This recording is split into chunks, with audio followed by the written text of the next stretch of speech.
සුබ දවසක්. ඔයාලා එකතු වෙලා ඉන්නේ Introduction to HND courses video මාලාවේ තවත් එක් වීඩියෝ එකක් සමග.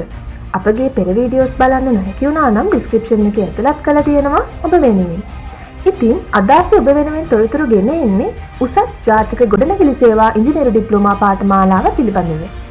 2012 වසරේ ආරම්භ වී මට්ටක්කුලිය උසස් ජාතික ඉංජිනේරු ඩිප්ලෝමා ආයතනයේ ක්‍රියාත්මක වන මෙම උසස් ජාතික ගොඩනැගිලි සේවා ඉංජිනේරු පාඨමාලාව දෙස් විදෙස් මධ්‍යම මට්ටමේ ඉංජිනේරුවන් බිහි කිරීමේ ප්‍රමුඛතම පාඨමාලාවකි.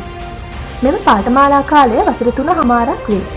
මාස 6ක වැඩබිම් පුහුණු කාලයක්ද මීට ඇතුළත් වේ. එමෙන්ම 103ක ඉහළ ක්‍රෙඩිට් ප්‍රමාණයක් මෙම පාඨමාලාවට හිමි වී තිබීමෙන් මෙම පාඨමාලාවේ වටිනාකම ගැන ඔබට අවබෝධයක් ලබා ගත හැක.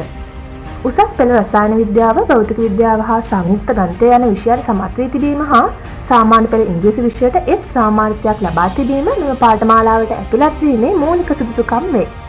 ඉතින් ස්කෝ අගය මත බඳවා ගැනීම සිදු කරයි. ඉහළ පෙළේ රජයේ හා පෞද්ගලික අංශයේ ආයතනවල වැඩබිම් පුහුණුවද හිමිවන මෙම පාඨමාලාවට ඩිග්‍රී මට්ටම දක්වා යෑම සඳහා බොහෝ උසස් අධ්‍යාපන ආයතනවල නිදහස් වීම ලබාගත හැකිය.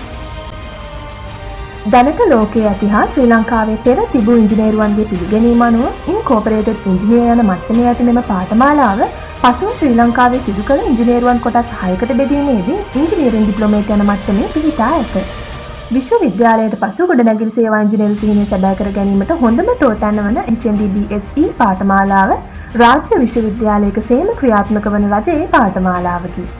ශ්‍රී ලංකාව තුළ හා විදේශ රටවල ඉහළ පෙළේ රැකියාවන්හි නිරත වීමට අවස්ථාව සලසා දී ඇති මෙම පාඨමාලාව දහස් සංඛ්‍යාත ඉංජිනේරුවන් බිහි කළ ප්‍රමුඛතම පාඨමාලාවකි. HNDBSE පාඨමාලාව පිහිටා ඇති ආයතනයේ තොරතුරු මෙහි දක්වා තිබෙන අතර ඒ හරහා එම ආයතනය සම්බන්ධ කර ගැනීමේ හා එම ආයතනය ගැන තොරතුරු දැනගැනීමේ අවස්ථාව ඔබ සතුව ඇත. අවසාන වශයෙන් මෙම වැඩසටහන ගැන උසස් පෙළට සාර්ථකව මුහුණ දුන් සහෝදර සහෝදරියන් දැනුවත් කරන මෙන් ඉල්ලා සිටින අතර නැවතත් ඊළඟ පාඨමාලාවෙන් හමු වෙමු.